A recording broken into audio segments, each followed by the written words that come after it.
Okay, sorry about that. Going back to this slide, you could go ahead and read about chunking, and chunking is going to, here we go. Chunking is going to be what allows you to put multiple items into one slot in short-term memory so that you can fit more in total in short-term memory. For instance, USA could be 3 items, 3 letters to remember, but if you chunk those 3 letters together into one, they fill up only one slot. USA is a meaningful collection of those 3 items. What you pay attention to and process can be rehearsed over and over. I mentioned that you might have to rehearse things. If you're rehearsing things just to keep them in memory, it's called maintenance rehearsal, keeping things in short-term memory. Elaborative rehearsal involves processing information in your short-term memory in more detail. For instance, you could make sentences about new terms that you learn. You could connect information to things that are already stored in your long-term memory. Any sort of elaborative rehearsal that you do is going to make it more likely that information gets into your long-term memory. When information is transferred into long-term memory, that's called encoding. And when information comes out and is retrieved out of long-term memory for you to process it and work with it at the moment, you are retrieving it. It's called retrieval. And then information is in short-term memory for a while we're using it. Now let's look at long-term memory. The purpose of long-term memory is to receive and store information from short-term memory. We think that the duration of long-term memory is relatively permanent and that the capacity of long-term memory is potentially unlimited. It's hard to really determine. When people live a very long time and they can't remember something, we can't really tell if the memory is not in there or if they're just having trouble retrieving it. And if you think about that tip of the tongue phenomenon that you watched a video about, this kind of provides evidence that you can't always prove what you do and don't have in your long-term memory, because sometimes you'll remember things and sometimes you'll forget or fail to retrieve. That's what forgetting is. Now that we've covered all 3 stages of memory, sensory memory, short-term memory, and long-term memory, I'd like to focus on long-term memory. Long-term memory is further divided into 2 kinds of memory. Explicit memory over here are things that you can declare. It's actually called declarative memory as well. It's memory that you have conscious recall for. Think of all the facts and knowledge that you have. Everything you know, bananas are yellow, there are 12 months in a year. A car has 4 wheels generally. That's semantic memory. Memory for knowledge and facts. Semantic means meaning. Episodic memory is memory for personal experiences and events that you've had in your life. And they don't all have to be the most important events. It could be what you had for breakfast today. But episodes are events that you remember. Now, this part of long-term memory is implicit. It's implicit, kind of like when you make an implicit argument when you're writing an essay.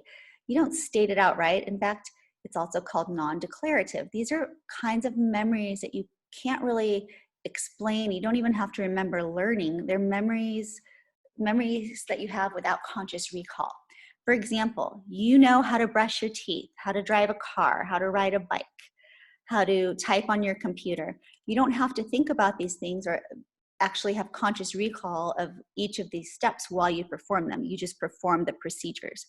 So procedural memory is more like motor memory for habits and procedures and motor skills. And classically conditioned memory are those learned emotional responses that you learned through classical conditioning. Like if you ate a bad slice of pizza once and you could never eat pizza again, you got sick to your stomach every time you saw pizza. That would be an aversion that you'd be showing, and that memory isn't necessarily conscious. You might not remember when you ate that pizza that made you sick, or you might not remember why the pizza or bees scare you, but you have that classically conditioned memory. Priming, we're not going to cover on the exam, so you don't have to worry about that, but you will learn about that in cognitive psychology classes later on. All these types of memory are memories that you don't have conscious recall for, and they're held in a different part of the brain than explicit and declarative memories. So that's one way to remember that they're really different. Memory isn't so similar. They're all different kinds of memory. Now moving to the next slide, some of you were asking about positive punishment and negative punishment. This is a good table to look at. It's table 6.2 in your slides for this lecture. You don't have to memorize all the slides, but this would be a good table to look at. This provides an example of positive reinforcement. Anytime you're looking at an example of operant conditioning and you would like to figure out whether or not it's positive reinforcement, negative reinforcement, positive punishment, or negative punishment, the first thing to ask yourself is whether or not the goal is to increase the behavior, the target behavior. If the goal is to increase target behavior, you know that this is a situation in which reinforcement will take place. You want to increase a behavior. So let's say you want to study more. You could positively reinforce your own study habits. Reinforcement refers to the fact that you want to increase your study behavior. Positive would be referring to the fact that you add something to the situation, like maybe you buy yourself a mocha after you study, or put some money toward an item you want to buy yourself as a gift after you study. Positive reinforcement is increasing a behavior by adding a stimulus to the situation, the mocha or the money. Negative reinforcement would be increasing a behavior by taking something away. For example, if I scowled at you or your parents scowled at you when you weren't doing your homework and just kept scowling and giving you dirty looks, but took that away as soon as you did your homework, that would be negative reinforcement. You would be taking away a stimulus to strengthen the behavior of doing your homework, taking away that scowl. Positive punishment is providing something to the situation, adding a stimulus that decreases a behavior. So if you want to decrease a behavior, remember, that's always going to be punishment. Positive punishment means adding a stimulus that decreases the behavior. Imagine your cat is on the couch. You might spray it with water to get rid of that behavior. So you're adding the water to the situation and decreasing the couch your cat walking on the couch. If you wanted to use negative punishment, you could take the cat and put it outside every time it does that. Kind of like putting a kid in timeout. This actually works really well with dogs. If a dog defecates in your living room and you take him outside right away, he is negatively punished because you're taking away access to the pack, access to everybody in the group, and social interaction. So that's the difference between positive punishment, positive reinforcement, negative punishment, and negative reinforcement. All four combinations you should be able to figure out and identify. Last, we went over a little bit about the way that classical conditioning works to condition involuntary responses. Remember, we were just talking about operant conditioning, and that has to do with voluntary responses. Salivation, emotions, eye blinking, excitement, these things are involuntary responses. And just watch and actually follow along these slides to see how when you pair a neutral stimulus with something that's unconditioned, an unconditioned stimulus,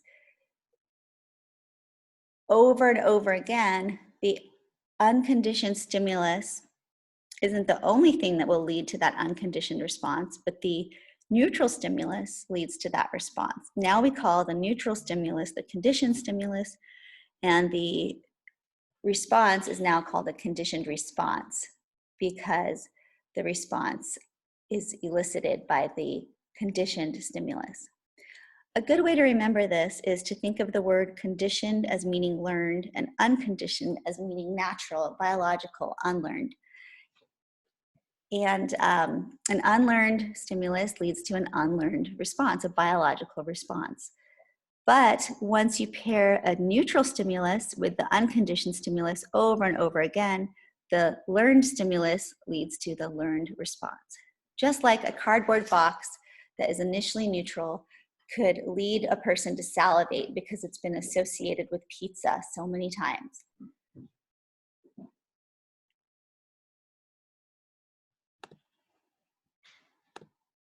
Done. I spent so long, I recorded a whole lecture, and then what I did was I couldn't get any of the sound to play, so I've been like troubleshooting and calling people on the phone. And then I just re-recorded it. At this point, I'm like, it'll be faster to re-record it.